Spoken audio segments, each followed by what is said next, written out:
الحمد لله نحمده ونستعينه ونستغفره ونعوذ بالله من شرور أنفسنا ومن سيئات أعمالنا من يهده الله فلا مضل له ومن يضلل فلا هادي له ونشهد أن سيدنا وسندنا وحبيبنا ومولانا محمدا عبده ورسوله أرسله إلى كافة للناس بشيرا ونذيرا وداعيا إلى الله بإذنه وسراجا منيرا أما بعد فأعوذ بالله من الشيطان الرجيم بسم الله الرحمن الرحيم الذين يذكرون الله قياما وقعودا وعلى جنوبهم ويتفكرون في خلق السماوات والأرض قال رسول الله صلى الله عليه وسلم عن براء بن عازب رضي الله تعالى عنه قال أمرنا رسول الله صلى الله عليه وسلم بسبع ومنها إفشاء السلام رواه البخاري في صحيحه آمنت بالله صدق الله العلي العظيم وصدق رسوله النبي الكريم ونحن على ذلك من الشاهدين والشاكرين الحمد لله رب العالمين উপস্থিত সম্মানিত মুসল্লিয়ান ইকরাম আল্লাহ রাব্বুল আলামিনের দরবারে আমাদের লাখো কোটি শুকরিয়া আল্লাহ সুবহানাহু ওয়া তাআলা বহুত মেহেরবানি করে পবিত্র জায়গা মসজিদে আসার জন্য আমাদেরকে তৌফিক দান করেছেন এই জন্য আমরা সকলেই বলি আলহামদুলিল্লাহ আলহামদুলিল্লাহ আজকে প্রাসঙ্গিকভাবে বিষয়গুলা এর আগে আলোচনা করা হয়েছে আজকে একটু গুরুত্ব দিয়ে বিষয়গুলোর উপর দুইটা বিষয় মৌলিকভাবে আলোচনা করার ইরাদা করেছি আর এটা বর্তমান ইস্যুর সাথে সম্পর্কিত এই জন্য প্রথম এবং শেষে বর্তমান ইস্যুর সাথে আলোচনাটা শুরু করব মাঝখানে দুইটা বিষয় স্পষ্ট করে বলার চেষ্টা করবো যে আল্লাহ পাক তৌফিক দান করেন। একটা ইস্যু যেটা আমরা বর্তমানে জানি যে সারা দেশেই আমাদের বিজ্ঞ মহল থেকে নিয়ে একেবারে অবুঝ পর্যন্ত শিক্ষিত থেকে নিয়ে অশিক্ষিত পর্যন্ত একটা বিষয় নিয়ে সবাই আমরা কথা বলতেছি, এটা আমরা সবাই জানি যে মূর্তি আর ভাস্কর। একটা প্রশ্ন এখানে আসে যেটা অনেকের মনেই আছে, বা একটা মানুষ যখন শিক্ষিত হয়ে যায়, আমরা যখন কোনো ভালো পদে থাকি, আমাদের মর্তবা মর্যাদা যখন বাড়ে জাগতিক লাইনে, তারা বিশেষভাবে এটা চিন্তা করে বা বলে যে যেই বিষয়গুলা রাষ্ট্রীয় অথবা যে বিষয়গুলা ইসলামের ধর্মীয় কোনো সম্পর্ক বিষয় না, এই বিষয়গুলোর ভিতরে হুজুররা বা উলামা ইকরামরা কেন কথা বলতে আসে? প্রথমত একটা বিষয় এটা থাকে সবাইরই অনেক, যে বিষয়গুলো রাষ্ট্রীয় বিষয় বা যেটা আসলে রাষ্ট্রের বা জাতীয় কোনো বিষয়ে হুজুররা এগুলো বিষয় নিয়ে কথা বলে কেন? হুজুররা তো কথা বলবে মসজিদে টাইলস কেমন লাগাইলো, ওটা কমিটির সমালোচনা করবে বসে বসে, তারপরে মসজিদের ডিজাইন কিরকম করলো এটি করবো, আর না হলে এক কমিটির কথা আরেক কমিটির সাথে বসে বসে বিষ মারবো যে টাকা তুলে এখন জমা দিতেছে, হুজুররা আলাপ করবে এগুলা। আর না হলে কার নামাজ শুদ্ধ না এটাও হুজুরগর বলতে পারবে না, কারণ নামাজ শুদ্ধ না এখন তো নামাজ কিতাব দেখে হুজুরগর কাছে শিখে না, এখন ইউটিউবে নামাজ শিখে, এটাও বলার অধিকার হুজুররা রাখে না, কারণ হুজুরের তো ডিগ্রি কমে এগুলা। তো স্বাভাবিকভাবে আমাদের জনমনে একটা বিষয় এটাকে খুব তীক্ষ্ণভাবে এবং প্রসারিতভাবে মানুষের মনে সঞ্চার করা হয়, তোলা হয় লিখনির মাধ্যমে বা টকশুর মাধ্যমে, যে হুজুর এই সকল বিষয় নিয়ে কথা বলে কেন। এই জন্য আমি একটা আয়াত শুরুতে আপনাদেরকে শোনাইছি, এই বিষয়ে দু চারটা কথা বলবো। আয়াতটা হলো, একটা মানুষ ইমানদার যে মুসলমানের জন্য দুইটা সাইড থাকে। আমি প্রাসঙ্গিক এর আগে অনেকবার বলছি, একটা মুসলমানের মধ্যে দুইটা জিনিস থাকে তাহলে সে মুসলমান হয়। একটা মুমিনের মধ্যে দুইটা জিনিস থাকলে সে মুমিন হয়, অন্যথায় সে মুসলমান বা মুমিন হয় না।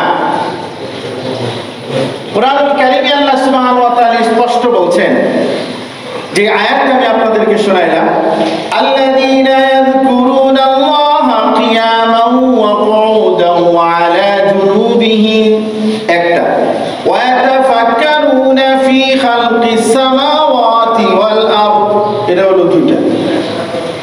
হাদিসের ভাষায় এটাকে বলা হয় একটা মানুষের আমল দুই ভাগে ভাগ।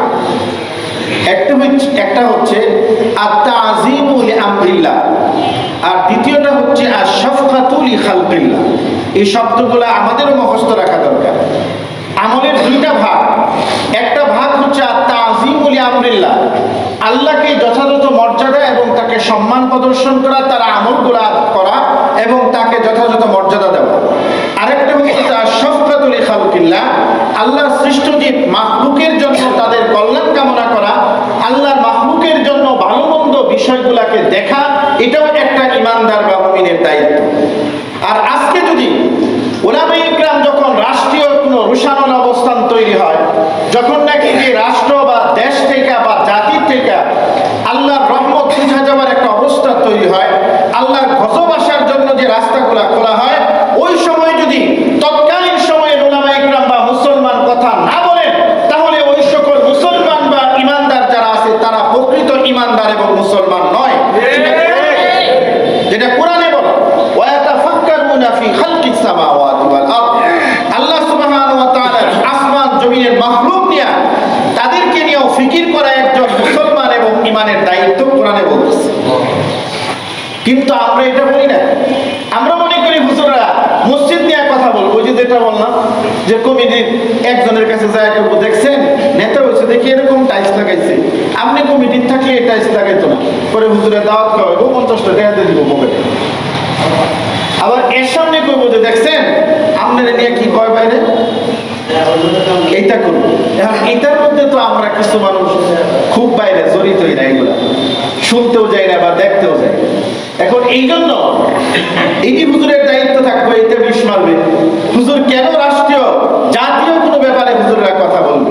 এটা এই জন্য বলবে কোরআন এবং হাদিসের ভিতরে এটা আছে, এই জন্য কোরআনে এটা আছে, এই জন্য হাদিসের মধ্যে শাফকাতুল লিখালকিল্লাহ, মাখলুকের কল্যাণ কিভাবে হবে এটা দেখার জন্য। আমি অনেক 2 জুমা আগে প্রথম জুমায় বলছিলাম যে যেই ঘরের ভিতরে কি থাকে, লা তাদখুলুল মালায়েকা ফীহি বাইতান ফীহি কালবুন আও তাসাবির, ওই ঘরে রহমতের ফেরেশতা প্রবেশ করে না। যে ঘরের ভিতরে ছবি থাকে এবং কুকুর থাকে, ওই ঘরের ভিতর রহমতের ফেরেশতা প্রবেশ করে না। আমি আপনাদেরকে কিতাব দেখাইছিলাম যেখানে ফতোয়া হুসাইনি, আব্দুল্লাহ বিন বাজ, নাসিরউদ্দিন আলবানী সহ পৃথিবীর বিখ্যাত সব উলামায়ে ইকরাম আরবদের ফতোয়া বালাদুল হারাম, ফতোয়া নুরুন আলা দার, জান্দাল জাবাব, এই সকল কিতাবগুলোতে সবাই এটা আলোচনা করেছেন যে এই ছবি যদি বা মূর্তি যদি রাস্তায় লাগানো হয় তাহলে ওখানে রহমতের ফেরেশতা আসবে না, বাজারে লাগাইলে ওই বাজারে আসবে না, এবং রাষ্ট্রীয়ভাবে যদি আমি এর আগেও বলছি যে আসমানে ঠিক মতো কয়েকটা লাগানো হয় তাহলে ওই দেশে আর রহমতের ফেরেশতা আসবে না। তার শাফকাতুল লিখালকিল্লাহ, মাখলুককে বাঁচানোর জন্য উলামায়ে ইকরামের কথা বলাটা জরুরি, তারা বলতেই হবে সেটা। এটা হলো মৌলিক একটা কথা। এখান থেকে সামাজিক কিছু বিষয় আমি আজকে 2-1টা বিষয় অনেকে অনুরোধ করছে আমাকে আলোচনা করার। এটা তো রাষ্ট্রীয়ভাবে বললাম, আমাদের সামাজিকভাবে এটা হওয়া দরকার। যেমন কি ধরেন, এটি খুব সাধারণটা কথা 2-1টা, এরপরে আমি মেলাবো। আবার আমাদের সমাজে দেখেন এখন ভোট ছাড়া হয় নির্বাচন, এটা আবার বলাও যাবে না। যার কারণে আমাদের এখানে এলাকা, যেই এলাকায় আমরা বসবাস করি, যেই জায়গাতে আমরা থাকি, যেই রুটে আমরা থাকি, ওই রুটের যারা নাকি সরকারি বা রাষ্ট্রীয় দায়িত্বশীল থাকে, এরা এখন এই দায়িত্বশীলের দ্বার, সেটা কমিশনারই বলেন আর অমুকি বলেন, এরা আর করার চেয়ারম্যান মেম্বার বলেন, এরা দ্বার। কারণ আমার আপনার ভোটের সাথে তাদের কোনো সম্পর্ক নেই। কাজে আপনার ভোটে বাতি আছে নাকি আপনার ভোটে ময়লা থাকে কিনা, এগুলা তাদের আর দেখার বিষয় না।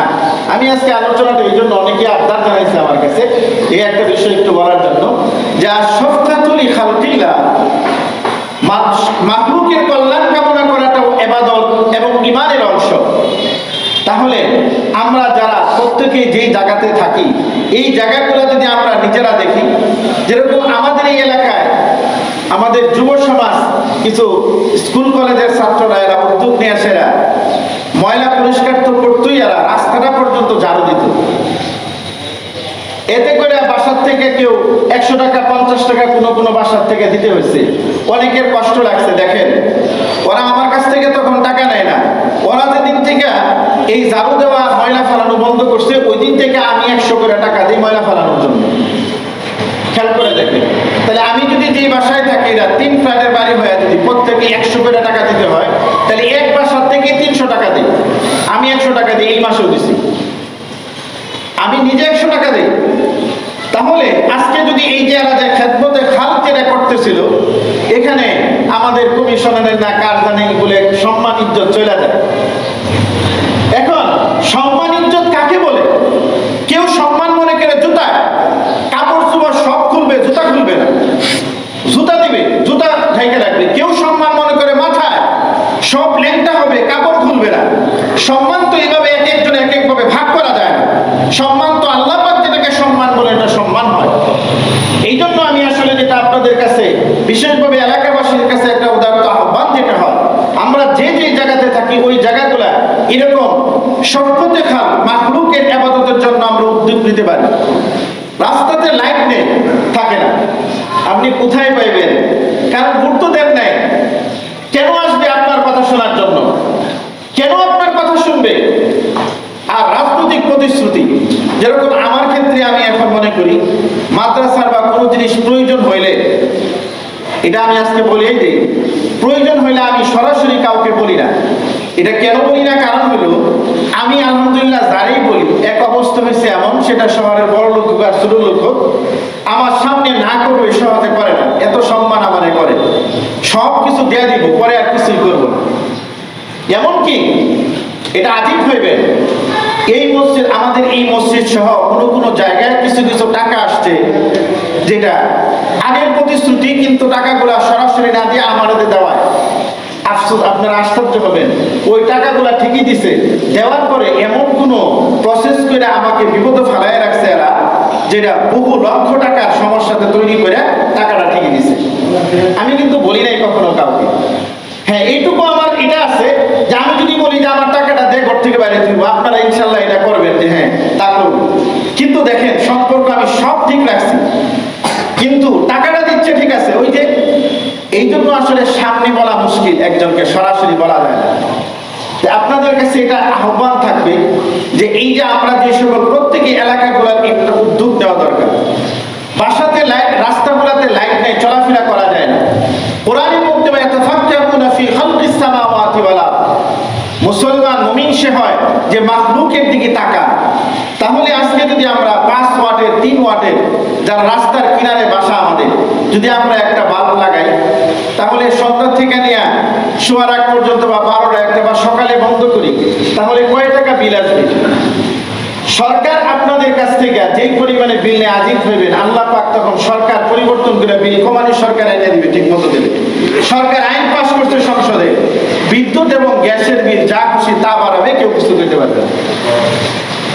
এই যে এই অবস্থার মধ্যে যদি আমি আর আপনি মাখলুকের জন্য, কল্যাণ কামিতার জন্য, ইবাদতের জন্য, সওয়াবের নিয়তে রাস্তার কিনারে বাড়িওয়ালারা যদি আমরা 5 ওয়াটের 3 ওয়াটের একটা বাল্ব যদি আমরা লাগাই দিই এরকম, তাইলে দেখা যাবে পুরা মাসে হয়তো 10 টাকা বিল আসবে, 12 টাকা বিল আসবে। যদি আমরা এখন সুন্দর লাইট আসছে, এটা হয়তো আমার 100 টাকা বা বাল্ব যাইতে পারে না, এই জন্য 50 টাকা খরচ হইল মাসে। কিন্তু আপনি অজান্তে পুরা এই এলাকাবাসী সবার জন্য আপনি নিজে কি করলেন? একটা খেদমতের শরীক হয়ে সওয়াবের ভাগী হইতে থাকলেন। আমরা ইনশাআল্লাহ এই কাজটা করতে পারলে তাইলে আমাদের ওই যে তাকায় থাকতে হইব না যে কবে লাইট লাগাইবো আর এই জীবাণী লাইট কবে দূর হইব। মহিলার ক্ষেত্রে একই হুকুম। দেখেন, এরকম আগে যে উদ্যোগটা ছিল, কত চমৎকার উদ্যোগ ছিল, রাস্তাটা পর্যন্ত পরিষ্কার করতো এরা, কত ভালো এটা কাজটা ছিল। অথচ এটা বন্ধ করে এখন কি হইল? এখন কিন্তু ময়লা কিন্তু টাকা ছাড়া সরতেছে না। আমার মতো মানুষের 100 টাকা দিয়ে ময়লা সরাইতে হয়, চিন্তা করে দেখেন। এগুলো আফসোসের সাথে বলতেছি আমি। খেদমতে খালক আর শফকাতুল খালকিল্লাহ, এটা আমাদের মধ্যে আসা দরকার। দ্বিতীয়ত হলো, আমি আপনি সবাই নিরাপত্তা পাবো যদি সুন্দর আলো থাকে, যেহেতু সিসি ক্যামেরার ব্যবস্থা আছে, আরো যদি পর্যাপ্ত আলোর ব্যবস্থা থাকে, নিরাপত্তার ক্ষেত্রে আমাদের জন্য এটা একটা সিকিউরিটি তৈরি হয়। এই জন্য আমরা এটা স্বাভাবিকভাবেই মানুষ এটা করতে পারি। আর এটা দিনের থেকে খালি হবে না, এই কাজটা সময় ছাত্রদেরকে বলি যে দেখো, আমাদের উলামায়ে ইকরামের দোয়া ঠিক মতো কবুল হয় না, আবার যারা ভিতর নিয়ে এদের দোয়া কবুল হয় না। ওদের কাজ ওরা কইরা যায় আর উলামায়ে ইকরামের কাজ উলামারা কইরা যায়। কেন? এটা আমি ছাত্রদেরকে অনেক সময় দুই কারণে। যারা নাকি ওদের কাজ ওরা করে, মানে কিছুটা হইলেও রাজনৈতিক ক্ষেত্রে বা যারা থাকে তারা কিছুটা খেদমতে খালকের সাথে টাকা মাইরা খায়া দেয় হোক আর যেভাবেই হোক, কিছু কিছু টাকা মানুষকে দেয়। এই জন্য তারা খেদমতে খালকের সাথে জড়িত আছে, একটা ইমানের অংশ তাদের মধ্যে আছে, আমল তাদের মধ্যে কম। আর আমরা যারা দিনদার পরহেজগার, এরা আমল করি ঠিক আছে, কিন্তু আমরা খেদমতে খালকের নামে বা মানুষের কল্যাণকামিতার নামে আমাদের পকেট থেকে নির্বাচন না করলে, নির্বাচন করার উদ্দেশ্য 10টা টাকা খরচ করতে চাই না। এই জন্য আল্লাহ সুবহানাহু ওয়া তাআলার কাছে ইমানদার দুইজনই বরাবর, এরা আমল করে ইমানদার আর ওরা খেদমতে খাল করে ইমানদার। যখন দোয়া করে দুইজনের দোয়া এক জায়গায় যায় বাড়ি খায়, কারণ তারা কি করে নাই, আমল করে নাই, আর আমরা খেদমতে খালকের সাথে জড়িত না, এই জন্য একটাও ঠিক মতো কবুল হয়। এখন আমাদের মধ্যে যদি আমলের পাশাপাশি খেদমতে খাল থাকতো, মাখলুকের কল্যাণকামিতা খেদমত যদি আমাদের মধ্যে থাকতো, তাহলে আমাদের দোয়াগুলা কবুল হয়ে যেত।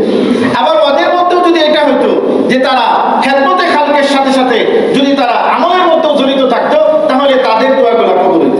এখন দোয়া একটাও ঠিক মতো কবুল হয় না, কারণ দুইজনই আংশিক আংশিক অবস্থানে আছি আমরা। এই জন্য আপনাদের কাছে আমার এটা একটা বিষয় উদাহরণ আহ্বান, আমরা যেই জায়গাটায় থাকি, যে রুটটাতে থাকি, যেই এলাকাতে থাকি, এটা কোনো বিষয়ই না।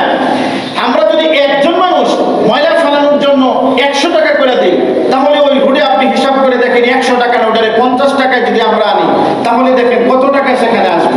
আর আমরা যারা রুটের কিনারে বাসা আছি, কত বাসা আমাদের টাকা খরচ হয়ে যাচ্ছে।